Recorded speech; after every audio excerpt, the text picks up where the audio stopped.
you would have voted that Idi Amin into power. Just because you are excited.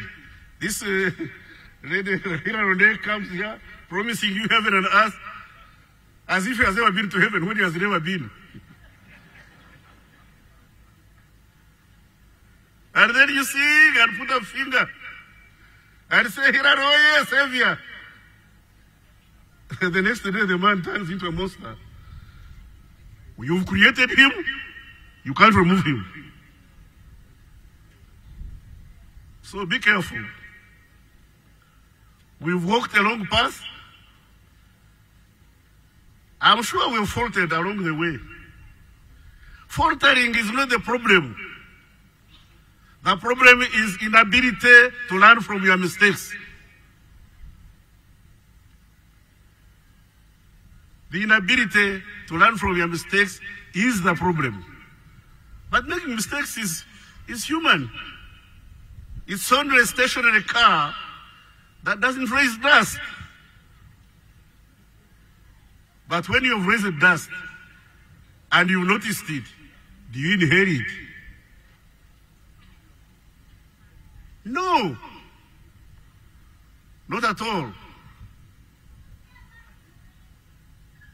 I am scared by we Ugandans celebrating the death of Janan Womb and not questioning whether it was worthy for him to die.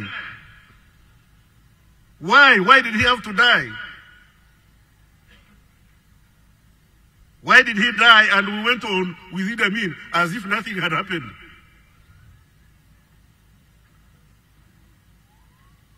Once beaten, twice shy.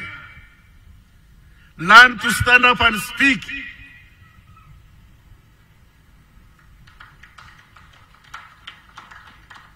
Learn to stand up and speak. Don't quarrel. There is a difference between freedom of expression and rioting. This is the problem I have with some of my friends in the opposition. They say they're exercising the right to speak, but then they bring stones. So I say, freedom of expression is legitimate and legal, but rioting is illegitimate and a crime. So choose. I encourage Ugandans to speak. Nobody should gag you. I encourage Ugandans to speak, to exercise your right of freedom of expression, freedom of association. I didn't acknowledge my friend, the president of the UPC. I'm sorry, Jimmy. We are friends. Now, I found him at Pamozi Hotel in Zambia. He was very young, but he was sharp. I was head of the Secret Service of Uganda. Now I asked him, I said, but Jimmy, the way you are talking, you could be very useful in Uganda. And he said, sorry, I can't come because I'm opposed to you. I told him, I will tell you, but we are working with people who are shooting at us yesterday. For you, not done as little as throw a stone at a passing military vehicle. We are working with people who are shooting at us. Then he told me he was Obote's son. I said, look at him. I'm also my father's son.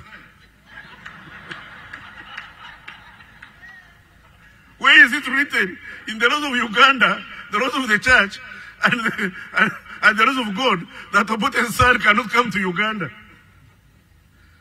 I am very glad that Jimmy Akena has come back and is contributing to the rebuilding of this country, and he's my friend, faithful and just. That's the way we should live on earth. Our life on earth is just, like I've always said, is just an infinitesimal pause in eternity. Uganda was there without you, it's here with you, it will be here long after you are gone. Just make your contribution. Don't try to own Uganda.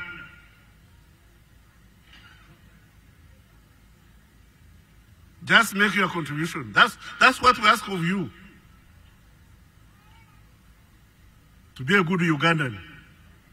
And to be a good Ugandan, you must embrace every Ugandan, everybody who ascribes to Uganda. Whether he's from Kisoro, or Uraba, or a Karamajong, if he's not coming to wrestle our cows. In fact, I was telling somebody, we should put these Ankore cows between Acholi and Karamoja because they don't walk. You should just get all these cows and put them there. When they come to steal them, we shall catch them because those cows don't walk. You can't chase them. My Lord, I'm glad you are here. I have known the Chief Justice from the time he was in CA. I commend him to you, the people of Acholi. He is a nice man. And I'm not very fond of compliments. I'm not very fond of compliments. But Justice Owinyi-Doro is a nice man. And I call him a friend.